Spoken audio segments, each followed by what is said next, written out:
Production and distribution of City Club forums on IdeaStream Public Media are made possible by PNC and the United Black Fund of Greater Cleveland, Incorporated.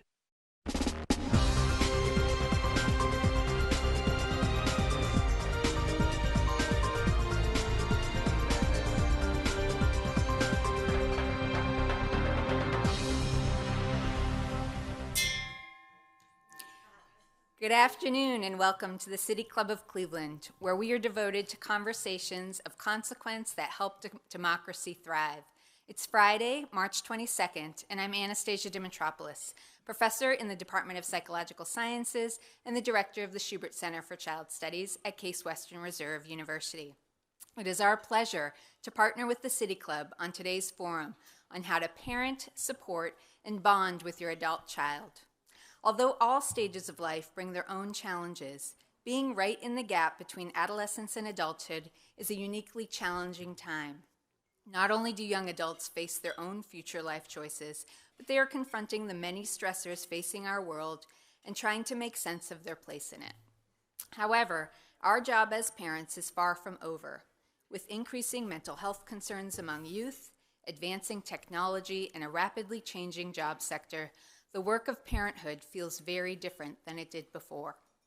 Today we will hear how to not just survive, but thrive as parents during this transformational time, or perhaps even present a different point of view for our young adults joining us here in person or on the broadcast on IdeaStream Public Media.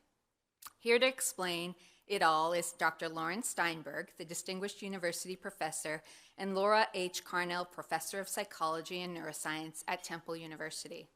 His latest book, You and Your Adult Child, How to Grow Together in Challenging Times, dives into how parents can support their grown children as they navigate uncertain waters.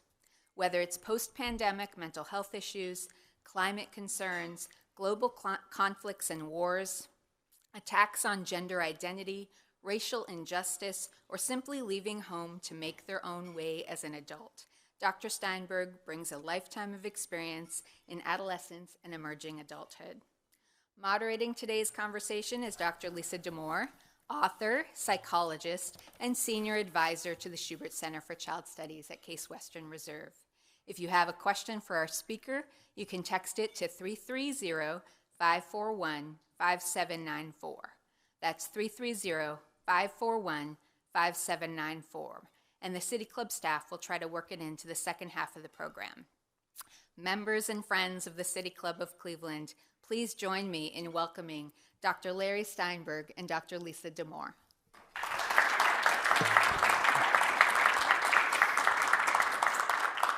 Thank you, Anastasia. And thank you all for being here. I want to do a little level setting here about our guest. So I have been a psychologist for 20 plus years. I've studied adolescence that whole time.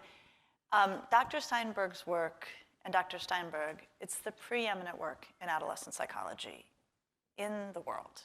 He literally wrote the textbook on adolescence, like literally. What edition is it in?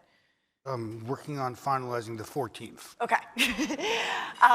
And so I have always followed his work. I have always looked to it as a real North Star in the most disciplined and careful scientific work on teenagers.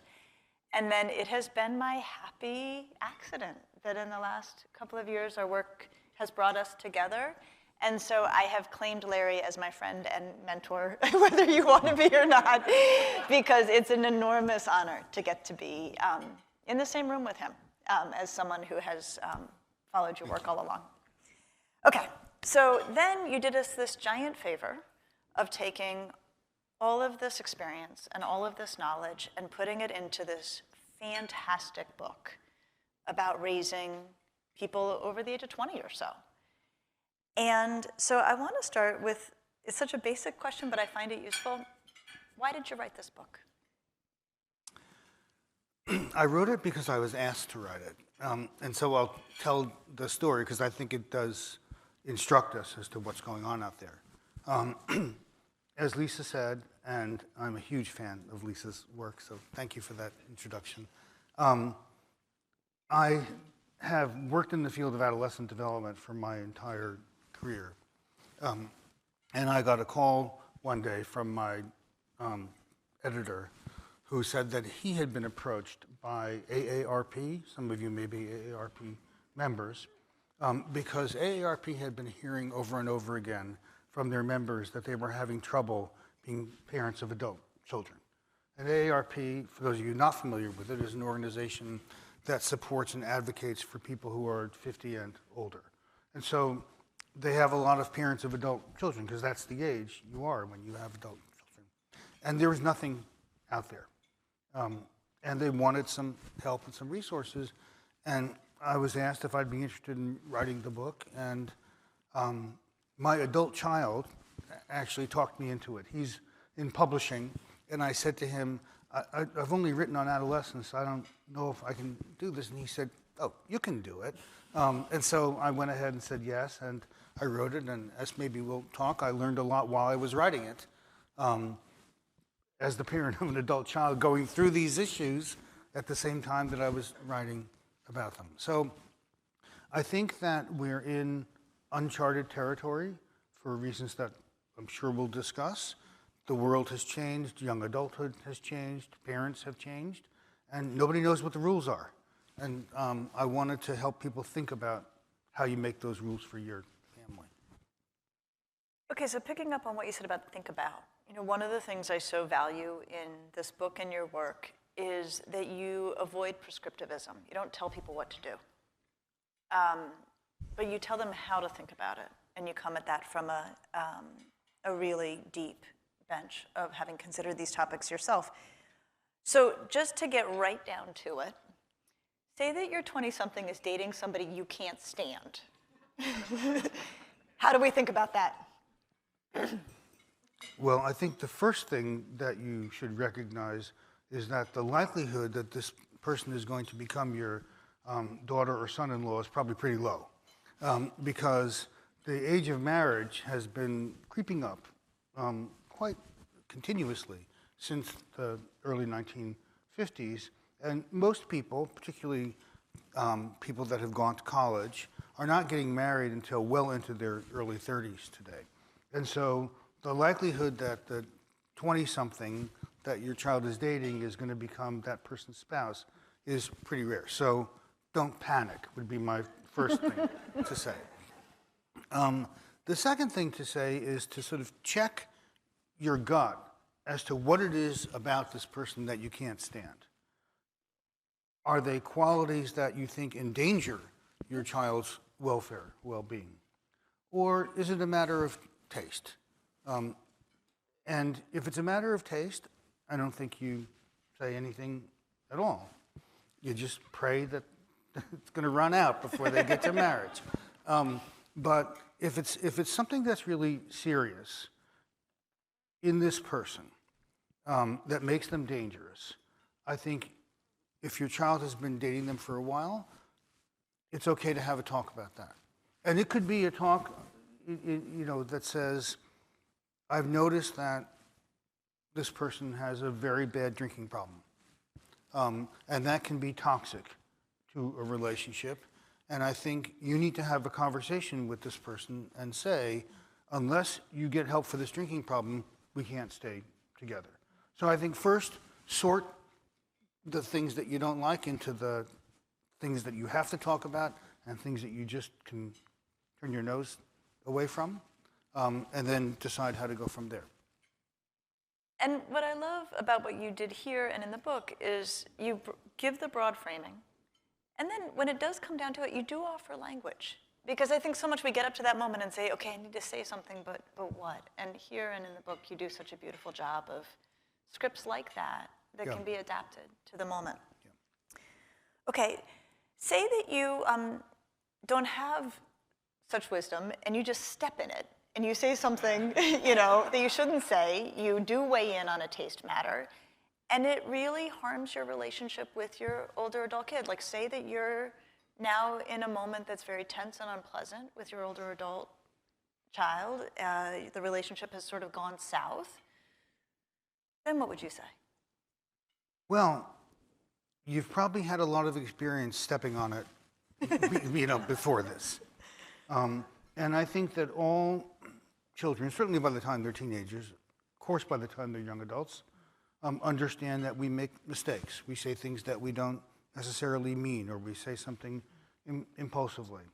And if you take your child aside and apologize and say, you know, I spoke too soon, I've rethought about my feelings, I'd like to discuss with you where they came from and how I think we can remedy things, and I think we should kind of move ahead here. And I hope that you'll forgive me for what I said, and I'm sorry if it's caused some trouble between you and your partner, but I genuinely am very sorry for this, and I hope we can get beyond it. Beautiful. Okay, one of the things, when I was reading your book, where I started to dog-ear pages, was actually around the financial stuff. I've never seen this anywhere in terms of thinking about how should we conceptualize our financial relationships with our young adult children. Let's start with one of the things that you note and have talked about, which is that a lot of young people in their 20s or so live at home now in a way that is different. So can you unpack that for us a little bit? Sure. Living at home with one or both of your parents is now the most common living arrangement for Americans in their 20s. And it has never been that way in this century, in the 20th century, even before that. So even at the height of the Great Depression, it wasn't the most common living arrangement for people in their 20s. So the starting point is very important, which is that it's completely new in this country. But it is not new all over the world. And so there are many developed countries, Italy is the first that comes to most people's mind, in which it's perfectly normal to do this. And so I think it's important that parents understand that this is not a sign that you have failed. It's not a sign that your adult child has failed. It's a product of the economic changes that Lisa was referring to that have put us in a situation where it is very difficult for people who are just starting out in their careers to afford housing, especially if they live in urban areas. And that once you can get beyond the interpretive frame, which says this is a terrible thing, and say, okay, this isn't what I had planned on, but it's okay, then I think you have to have a conversation about the day-to-day issues. And if you want to talk about that now, we can talk about that now. So what would that conversation look like, and what are you hearing from people who are living this? Well, I think you certainly have to have a conversation about what everybody's role in this household is going to be. And that, you know, as you said, I don't give a lot of prescriptive advice. It's more my style in this book to say, here are the things you should talk about. I can't tell you how to divide the chores in your house, but I can tell you that you have to have a discussion with your adult child about that.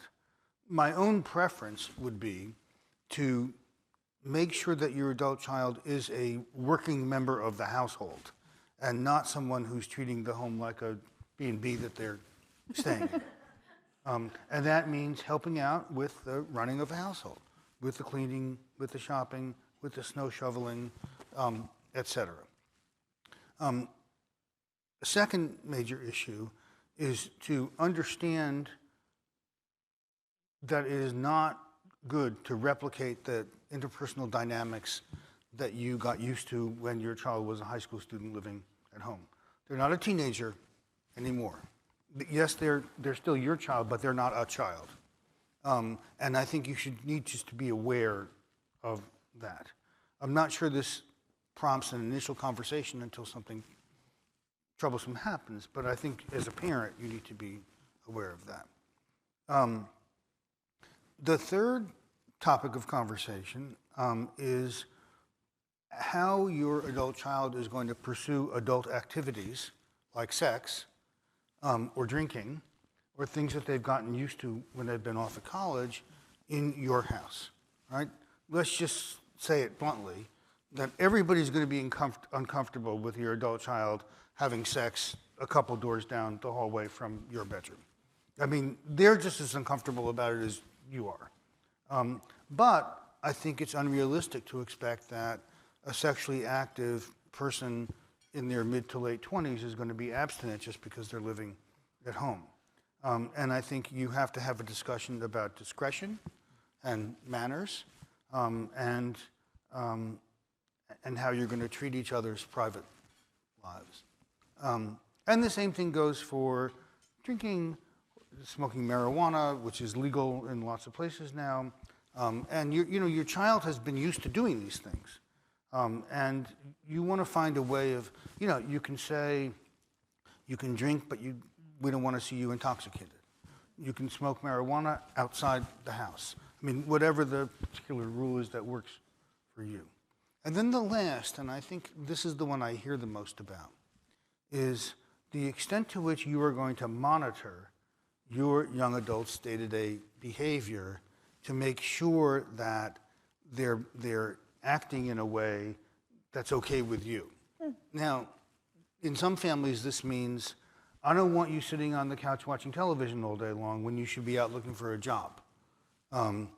In others, it means, I don't want you sleeping into 2 in the afternoon when you could be on the internet in the morning searching job sites. I think this is a source of tension in lots of households. I will say that as somebody who teaches people in their 20s, as a college professor, and we have talked about this in our classes, that almost all of them who are living at home, and a lot of them are, say, I dreaded it. And I can tell you, though, although it's not what I would have wanted, it's fine. And they say, I've gotten to know my parents so much better than I ever knew them before, because now I get to know them as people and not just as my parents. And so I would say this is an informal poll that most young adults living at home think that it has improved their relationship with their parents, not worsened it. And there are some survey data from the Pew Foundation, which does these great national surveys on these kinds of issues, that support that. Are you hearing anything from the parent side about what the experience is of having a kid home? I think that they find it more problematic than their kids do. Well, I just noticed this, that there was a time when magazines like AARP and other ones aimed at older parents would write these articles about the sadness of the empty nest. And I was asked last year to write an article for AARP on how to get your empty nest back. And I was interviewed by a journalist from some paper in Los Angeles on how to get your kid to get their stuff out of your house. And so I think that, because pre-pandemic, people went into this not expecting this to happen. They didn't make plans. They rededicated their child's bedroom into, a library or a sewing room or a reading room. And they got used to having that there, and now they got to turn it back into a bedroom. So I think a lot of parents find out that they enjoy the empty nest, and there's nothing the matter with that, and now they've got to give it up. So I hear that from parents a fair amount. So it's interesting, if people take your good advice and make it work well with their young adult child, they may end up with a roommate they didn't mean to have for so long. Okay. Which brings us to the next question. And again, I was just underlining, dog-earing. So say it's time for that young person to find their own place. Yeah. And yet, they are working, they are doing all the right things, and it is a financially impossible reality. Talk us through the money questions here. Well, let's unpack what you said. Yeah. Because it's a multi-part question. The first is the phrase, it's time that. One of the major themes of the book, and if there's anything you take home from today's conversation, I hope it's this. You can't use the timetable you followed when you were a young adult to judge what's right or not right, or whether your child is making progress or not making progress. So you can't say, when I was 25, I had my own apartment. Or when I was 30, I already had a child, or fill in the blank. And as a general rule of thumb, what I say is, here's a formula to use. If you want to compare, and I'm not saying you should compare, but if you can't help it, you should subtract 5 years from the age you were at the time. In other words, don't compare where you were when you were 30 with your child is when he or she's 30. Compare when you were 25 with where your child is at the age of 30. And that is a fair comparison in light of what we know about the demographic timetable that people are following today. And is that driven by economic realities, social realities? Like, what's shifted that 5 years? I think it's a couple things. I think that certainly the fact that people are staying in school longer, what we quaintly call a 4-year degree, has not been a 4-year degree for some time now. The average is 5, and lots of people take 6 years to finish. So that means that they're delaying becoming economically independent. They're delaying starting their careers. That all these changes have interactive and cascading effects. All of that has increased the age of marriage. And so now, as I said before, we're in the early 30s, whereas the parents' generation was getting married earlier than that. And so there have been societal changes that have affected the timetable. I think the economic changes are huge, and mainly in the cost of housing and in the relationship between the cost of housing and salaries. So the cost of housing has gone up, depending upon whose estimate you use, 5 or 10 times faster than salaries have. And so it is a reality that lots of children this age cannot afford to be living at home. And so the question of it's time to, I think you need to set your watch, I don't know whether it's back or ahead, but you need to recalibrate that. And then I think the other thing to think about is why? Like what is it? I mean, if in the situation, Lisa, that you set up, the child is working and earning money, but just not enough money, then I think you can think about, can we subsidize our child's move out at the beginning until they're making enough money to be able to do it on their own? Some parents can, other parents can't.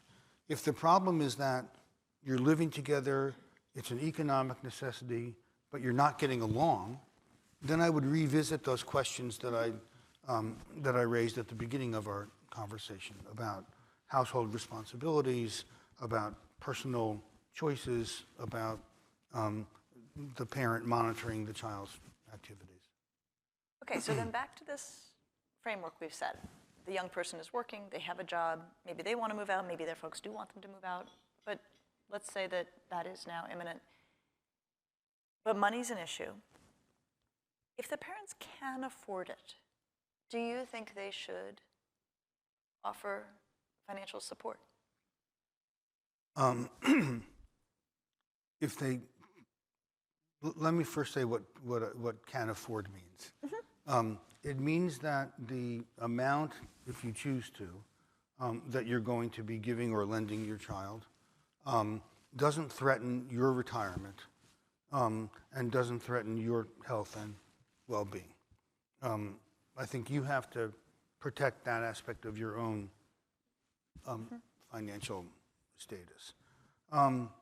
But again, you have to have an important conversation about this. And you need to talk about how much, for what purpose, and for how long. And you have to agree on those 3 points, or else this is not going to work. Obviously, some of the purposes, like affording childcare or affording to be able to pay rent in the place where you're living are seen differently by parents than, gallivanting around the world on an expensive vacation. How much has to be a figure that can be modified over time if necessary. And for how long means that your child says to you that I will tell you when I no longer need this money or no longer need as much. And ultimately, as I write in the book, this comes down to an issue of trust. Because let's just take as an example what your child is spending the money on. Well, that's really a matter of bookkeeping, right? Does it go in the ledger as childcare, or are they paying childcare from their salary and they're using the money that you give them for going out to fancy restaurants, right? And you will never know. And I don't think you should be checking your child's credit card bills. I think you have to have the trust that the money is genuinely needed for important things and that your child will tell you when that's no longer the case. But to answer your question, if you can accept the fact that your child's financial situation is not their doing, it is something that's happened because of the way society has changed, then I think if you're in a position to help, even a little bit, you should. Okay. I have one more question, but first I want to read the rules for your Q&As, and then I'll ask mine. Okay, so we're going to begin the audience Q&A shortly. And for our live stream and radio audience, for those just joining, I'm Dr. Lisa Damour. I'm joined here at the City Club by Laurence Steinberg. He's an expert in adolescent psychology, distinguished professor, and author of his latest book, You and Your Adult Child, How to Grow Together in Challenging Times. We welcome questions from everyone, City Club members, guests, and those joining via our live stream at cityclub.org or radio broadcast at 89.7 WKSU Idea Stream Public Media. If you'd like to text a question for our speaker, please text it to 330-541-5794. That's 330-541-5794, and the City Club staff will try to work it into the program. Okay, so let me ask you one more question, Sure. And then we'll turn to the questions from our audience. Every time I read a book, I learn things I did not expect to learn. It's my favorite part about writing books. What'd you learn in writing this? I guess maybe the most important thing that I learned, and as I mentioned this in passing before, my son and his wife were in their young to mid-30s while I was writing the book. And I pride myself on the quality of the relationship that I have with both of them. And it was difficult at times. And so I realized that I know there are parents out there who are estranged from their adult child, and you can find lots of books on that topic. I didn't want to talk about that, but I didn't want the book to be about that. That even under the best of circumstances, in the warmest and closest relationships, there are issues that are going to arise that parents are going to need help with. It would be important for me, I mean, my process in writing was, okay, this has now come up between me and my son. What should I do, and what should I be thinking about? And then I would take notes about what I should be thinking about. But so a good deal of it was prompted by living the experience while I was writing it. Do you think that actually helped you manage it that much better, that you sort of had a remove that you could try to take as you were working your way through the book? Well, it certainly forced me to not make impulsive decisions in our relationship or to write something impulsively. Because I did spend time thinking about this, and I have to give my wife credit for being a very important ear to bounce ideas off with. She's very wise when it comes to parenting issues. I so appreciate you sharing with us the ways in which this is something that has to be worked through, that the answers don't just arrive and they don't come easy and they're complex. And that's even true when you've spent your entire lifetime and career looking at development and how it works. So I think that's reassuring to the rest of us who are finding our way with their own Yeah, kids. I mean, I felt like if you're having problems with this, then they're all having problems with this. Exactly. Okay, so thank you. Thank you. Thank you. So what problems are you having? let's do our questions. All right, so the first question is a text question. It says, many parents are taking on debt to help their adult child cover the cost of higher education. Can you talk to the issues of student loan debt complicating or even often putting tension on relationships? Sure. Let me say something first and foremost. A lot of people wonder whether college, as expensive as it has gotten to be, is worth it. And I have looked at this scientific literature. It's been studied by economists from all political ilks. And if you're measuring it simply by subsequent earnings, it is definitely worth it. There's no question about it. There's one caveat there, is that you've got to complete the degree. If you just go to college and take some classes and then drop out, it's not worth it. But a bachelor's degree certainly is worth it in the long run. I know that President Biden has been quite concerned about this and has done some very important things in helping to relieve student debt for lots of young people. In terms of how this affects your financial relationship with your child, I think that is going to vary from house to house. And if you took on a lot of debt, you can look at it as student loan debt, and maybe your child is not just going to be paying back the federal government, but paying back you over time from the earnings that they're generating. So I do think we all make investments in our children along the way. College is a very big investment, but it's an important investment. And I think you need to look at it that way and help if you can. You can also help your child explore ways of getting financial aid. So you can play a big role in that. Most adults have a pretty good understanding of the financial status of their children, what they earn, what they've got in the bank. What about the opposite? Mm-hmm. How much do you think your adult child, should know about how much you've got and what their expectations might be? Or should they be surprised? Well, they may be surprised in either direction. But I think there is a general rule of thumb, not every organization recommends it, but many do, called the 40-70 rule, which is that you should have an open conversation with your child about your finances by the time they turn 40 or by the time you turn 70. And I say that for a number of reasons. Children are unlikely on their own to ask, I think. But they are curious about both sides of the equation. Is my parent going to need me to help support them? And if so, to what extent and by what age?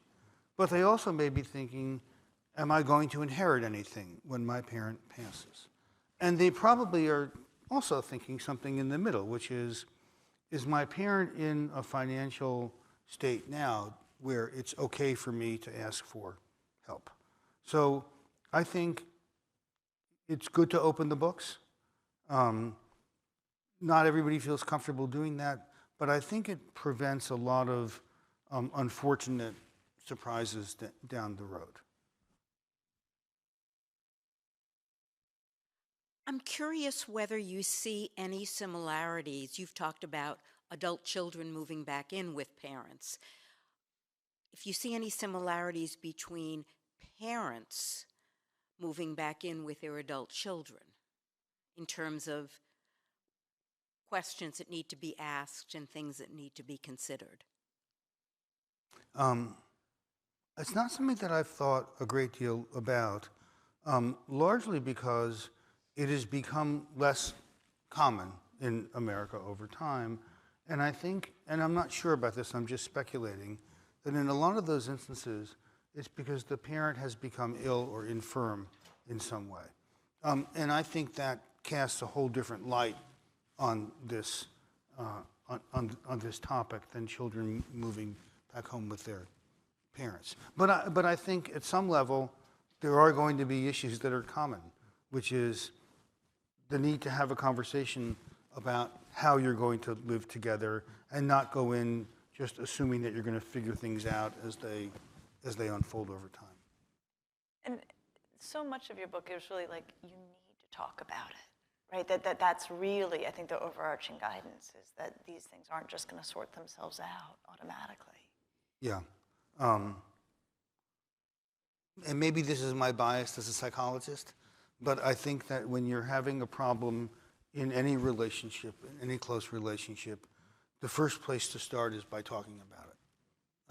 And you'd be surprised at how much that helps and how much the other person, you feel afraid of bringing the subject up with the other person, is probably also wishing that they could talk about the subject with you. And I think a lot of parents are pleasantly surprised when they treat their child, and you've seen this with the people you work with who have teenagers or children. Very often they're pleasantly surprised at how reasonable their child is. So don't be afraid, in a kind way of saying, we seem to be having a struggle over this issue. Can we sit down and talk about it? One important rule, I think, is don't do it when you're angry about what the issue is, because then the conversation is going to be derailed and all you're going to be focusing on is the anger and not the topic. But talking is good. Even the phrasing, we seem to be having a struggle about this, can we sit down and talk about it, right? I mean, that feels like you've knocked on the door, you're inviting them to open the door. I mean, I think that phrase which you toss off so easily is just so valuable and essential for even getting that conversation going. Yeah, and I found as a parent that sometimes the best conversations that our son and I would have were when you least expected them to occur. When you're driving in the car to go to the mall.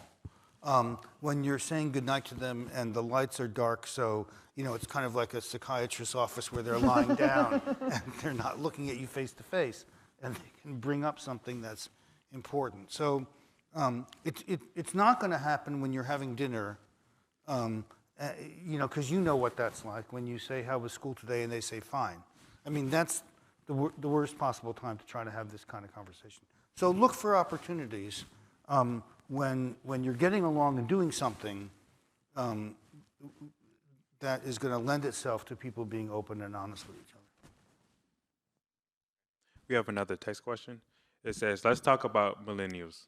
The elders of this generation are not old enough to have adult children. This generation has also struggled greatly to build wealth and independence from their own parents as compared to Gen X or boomers. What advice do you have for millennial parents who have either already entered or about to enter this era of their lives, with all the unique challenges they have faced themselves through their young adulthood? Well, millennial parents are probably not yet at the age where they're going to have adult children. They are.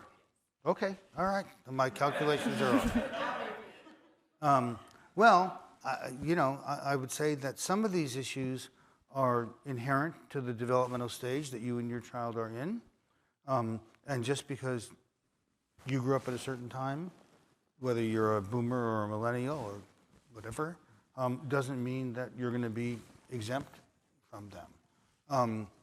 I think that there's some, I don't believe this is true, but I think that millennials have been unfairly stereotyped as narcissistic and selfish, and perhaps that question refers to the fact that they might be less likely to be willing to support their children. I don't think that that's true. I mean, the surveys show that they're not any more narcissistic or grandiose or selfish than other generations have been at the same age. But I I guess I don't see any reason to deviate from the basic advice that I've given. To ask a follow-up, though, and I want your wisdom on this, I think, as much personally as I do for the audience. Talk to me about sandwich generation experience, right? Because we're talking about adults who are caring for their children much longer than they thought they would, who are coming up against their own aging parents. What footholds do you have for us, whatever generation that person is in, as they find themselves caught between two very needy generations? This might sound a little unfair, but I think that the parents have to make an adaptation to the generation that their child is growing up in now. And as I said, you can't judge your child's development using the timetable that you followed. And I think what that means is, and one of the reasons that I wrote the book, is to help parents understand what it's like to be in your 20s or 30s today. Because it's quite different than it was when you were in your 20s or 30s. One other small point. I didn't intend this to be a book for people in their 20s or 30s, but I've discovered over the time since it's been published that a lot of people in their 20s and 30s find the book valuable and feel like they want their parents to read this because they feel misunderstood. And so I hope that if it's successful, the book does something to help each generation understand each other a little better. Hi, I am a young adult, and so going through this period with my parents now. Could you talk a little bit more about the cultural differences when it comes to these topics, or if you've explored that? That's something that I encounter in college, just seeing culturally how other people get a little more support, or it just seems to be a difference in how you view adulthood depending on your background and culture. Well, there have always been cultural differences between generations. And there has always been some intergenerational tension because the generations have different attitudes and values and opinions. And so I don't think that that's... The substance may be different today than in the past, but the issue has always been there. I think that for young people today, growing up is an incredibly stressful time. And I too often hear older people say, oh, it's always been stressful. But it hasn't been stressful the way that it's stressful now. I mean, when you think of the things that young people worry about, and we've seen surveys about what they worry about. I mean, the economy, political divisiveness, climate change, violence, school shootings, racism, discrimination, threats to women's reproductive health. I mean, the list just sort of goes on and on and on. And as I explain in the book, stress is one of the most important triggers of mental health problems. And adolescence has this double whammy about it. The first is that it tends to be an inherently stressful time because it's a time when people are making a lot of transitions in their schools, work life, love life, residence, and so forth. Those are all challenges, but there's a pileup of them at this age. But the second part of the whammy is that the brain during adolescence is more stress responsive than it is during childhood or during adulthood. So the same degree of stress experienced during adolescence is going to have a more threatening impact on mental health than earlier or later in development. And so I think that the two generations have different experiences about how difficult it is to grow up. I think it's really, really hard to be in your 20s or 30s today. And hard in a way that nobody expected it to be. Is there research that also tells us about how this may be different stresses or different levels of stress based on racial, ethnic differences? Do we have that information? What do we find? It's much harder to be a person of color in the United States than it is to be a white person. I mean, and we know that from surveys. We know it from mental health data. we know that some of it is because you're more likely to be poor if you're a person of color, and there's a lot of stress that comes with not having the resources to live comfortably. But I think that the pressures inherent in getting into college, affording college, finishing college, making the transition into the labor force, dealing with discrimination and racism in everyday life. I hate the term microaggressions because there's nothing micro about them. I just think you can multiply almost all those stresses if you're talking about African American or Latino American children and just assume that they're under more stress. And that then comes into what's happening between adult children and their parents as they're navigating this doubly stressful time. Yes, and if money is an issue and your family is not affluent, then dealing with the financial problems that your adult child is having is going to be harder on you. And probably you live in a smaller space. And so if they move back home, that's going to be more difficult for you as well. When the economics come into it. Hi, thank you for being here today. I have 2 children, one of whom is an adult living with me, and so far so good. I'm also here with my mother today, and she has always been an incredibly supportive parent of my parenting, but that's not always the case. We tend to see a lot of judgment, I think, sometimes of the older generations of parents or grandparents of the younger parents. And so my question is, how do we bridge that gap so that the older generations of parents can be more supportive and less critical of how we're raising our children? Yeah. That was one of the things I lived through while I was writing as a relatively new grandparent. There are a couple of things to remember. The first is that parenting advice changes generationally.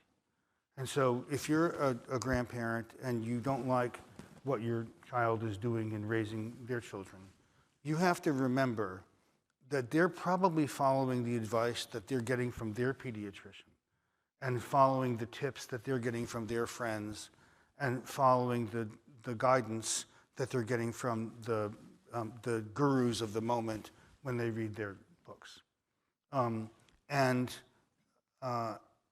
That just is always going to be the case.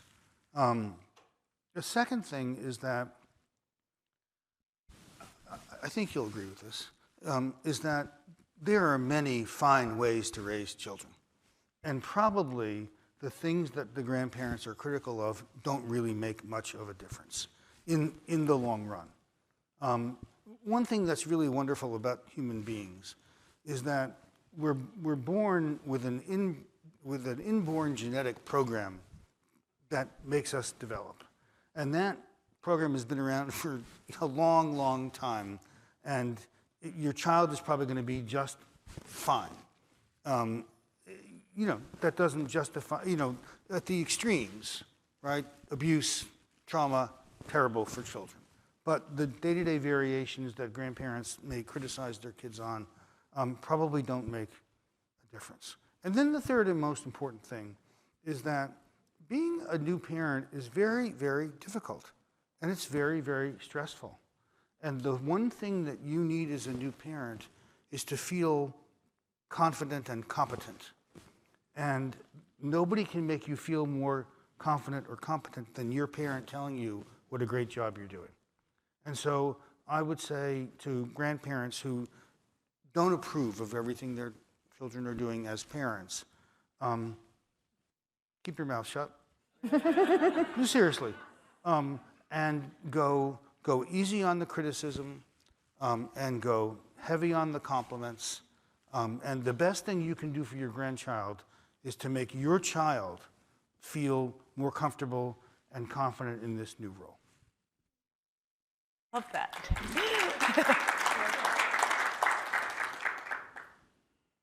Thank you for this conversation and for your book. A number of us made it through our children's adolescence, by reading your work on neuroscience of adolescent development and brain science, and I wondered whether you might give us a picture of brain development for emerging adults to help us get through this period as well. Sure. I think what I'm about to say pertains mostly to people between 20 and 25. There is not a huge amount of major brain development between 25 and 40. Between 20 and 25, I know, it is sad. It's not downhill, but it's not. Between 20 and 25, there's still an awful lot of brain maturation going on, especially in brain regions that are important for self-control and self-regulation. That's the last part of the brain to mature, and that if there are deficiencies in the way that people in the first half of their 20s think, they tend to be deficiencies that result from poor impulse control or poor self-control. The key for parents is to realize that your young adult child may seem mature in very many ways and may seem smart, smarter than you in lots of ways. And you're probably astounded by the things that they're able to do intellectually at college or in high school if they're still 18 or 19 years old. But that doesn't mean they're all grown up yet. And they're going to do some dumb things. And I think it's important to understand that a lot of the things that those of us who work on college campuses see this all the time, you know. But I think it's important to realize that a lot of the risky and reckless and impulsive and short-sighted decisions that your 21 or 22-year-old is making are partly a function of their still maturing brain. And so I would say, be patient, but be there to help your child think through things before acting on their impulses. After 25, there really isn't much to worry about, at least with respect to brain development. Hello? Our last question is the text question. It says, many young adults now, with the push for social media and pop psychology, are focusing more on mental health and are looking to their childhoods. I've heard from parents of these young adults facing perceived criticism about how they raise their children, hopefully having done their best. Any advice to parents and children on how to navigate space for both healing and realities?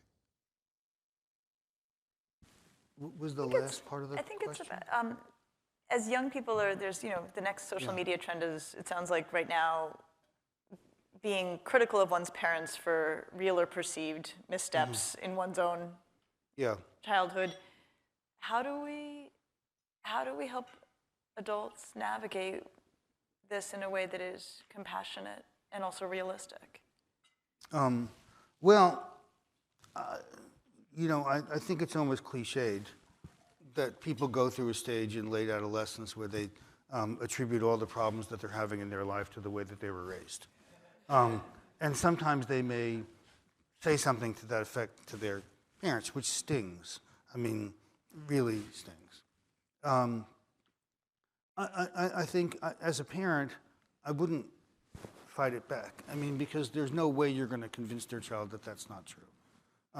I think if you want to, you can say that that comes as a surprise or that hurts you and you're sorry, and move on. I will say that as your child moves into their mid to late 20s, they're going to come to a new and better understanding of you.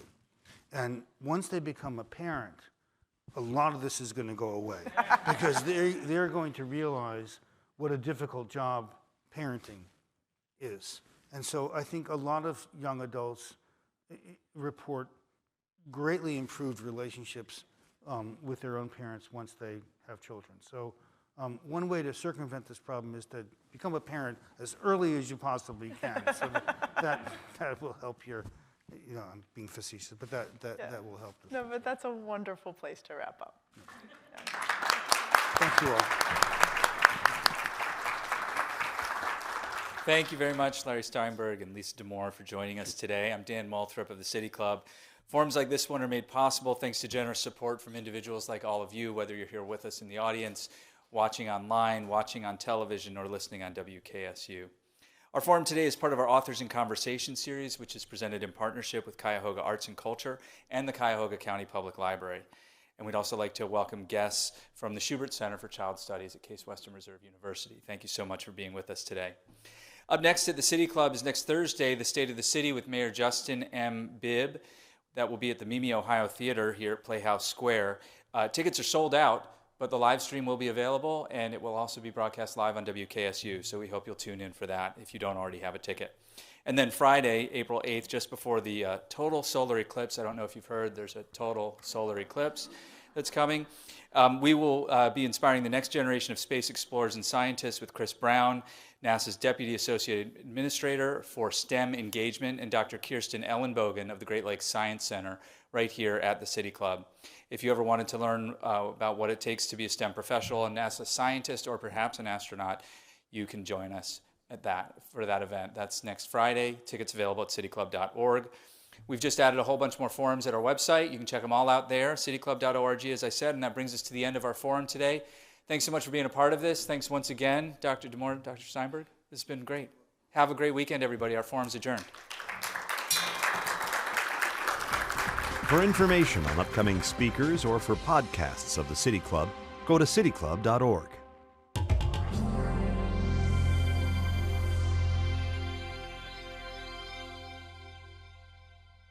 Production and distribution of City Club forums on IdeaStream Public Media are made possible by PNC and the United Black Fund of Greater Cleveland, Incorporated.